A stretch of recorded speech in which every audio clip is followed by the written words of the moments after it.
Hi, I'm Larry Shover, CIO of SFG Alternatives with your December 2012 Managed Futures Report. Well, in a lot of respects, 2012 was a year of waiting. We were waiting to see whether China would ever have a hard landing. We were waiting to see whether Europe would ever get some type of growth trajectory. We were waiting to see if our employment situation in the U.S. would get any better. And while we were waiting, what happened?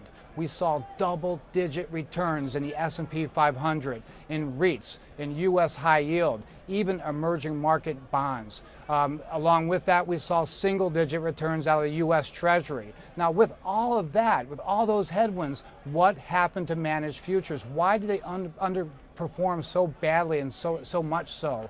And you know, there's no easy answer, but what I'd like to say, my best wisdom says that managed futures seem to work when there's two things in place, and that is trending and volatility.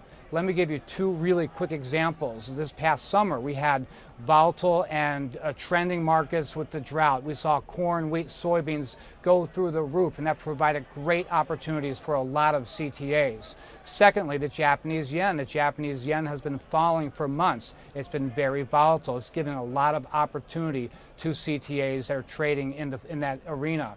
Now, on the other hand, we had broad and volatile ranges in gold. Now, gold's been a different story, though, because it's had a lot of sharp reversals, a lot of whipsawing, making it very, very difficult for a lot of CTAs to capture any type of persistent trend or volatility. So that is the story for 2012. But how about going forward? I mean, we have a lot of known unknowns, as it were. We know that there's a continued slump in Japan.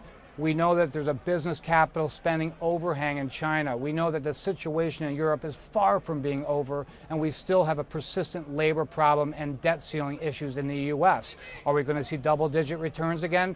I don't know. I don't think anybody knows, and I think it's more to the point why you have to continue to stay the course with your managed futures allocation, no matter how small it might be, because we just never know when the next unknown is going to occur. I'm Larry Shover, CIO of SFG Alternatives, reporting to you from the CME Group in Chicago.